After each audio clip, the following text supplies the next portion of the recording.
Lorsqu'il n'y a dans ma poitrine qu'un buisson de bois noir, une misère pour les oiseaux, je ne vous écris pas. J'attends. Notre cœur est un rosier, parfois de bois noirci, parfois ruisselant d'une vague de roses fraîches, brûlantes et parfumées. Puis à nouveau rien que du bois mort, froid, une horreur pour les yeux. Et puis encore l'insurrection des roses. Et ainsi sans fin. Les jours s'abattent sur la table comme des cartes à jouer. Pareil pour les nuits. L'enjeu, c'est la vie, la rose majeure, le feu premier. Toujours la vie ressuscite, refleurit, réapprivoise l'éternel dans la spirale de ses pétales éphémères. Toujours. La partie ne finit jamais. L'écriture la relance. Écrire, c'est se saisir du langage comme d'un paquet de cartes neuves qu'on distribue après l'avoir fait craquer entre ses doigts. La personne que j'étais lorsque j'avais 20 ans s'est liée à un étrange jeune homme dont le nom en danois signifie cimetière. Kierkegaard. Il est revenu aujourd'hui, tard dans la nuit.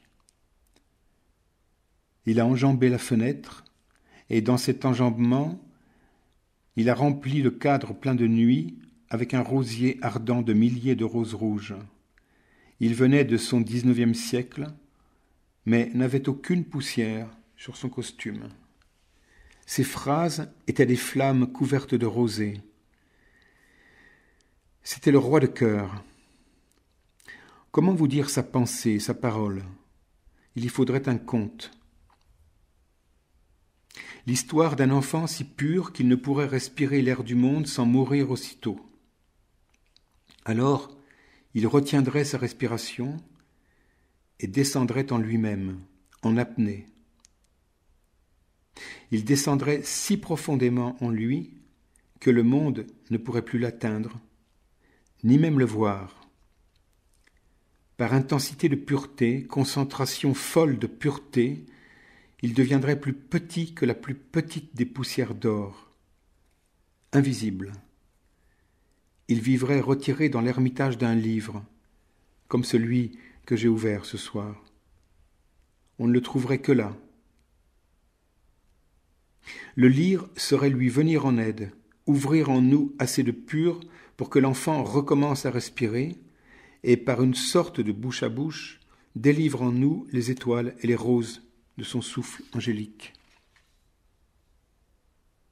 Mais je renonce, il est impossible de bien parler de Kierkegaard, comme il est impossible d'avoir une parole à la hauteur d'une rose.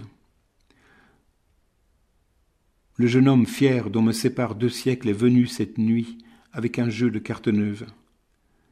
La partie n'est jamais finie, jamais perdue. Le désespoir, je connais ça. Tout le monde connaît ça dès le berceau. Mais ce feu dans la nuit noire. J'aimerais vous écrire en couleur. Par écrire en couleur, je veux dire rendre hommage à cette vie qui ignore nos guerres et dont les chars fleuris paradent sous nos yeux, sans que nous en ayons conscience. Parfois, il en tombe quelque chose sur la page. Une tache rouge, la carte majeure, le roi de cœur.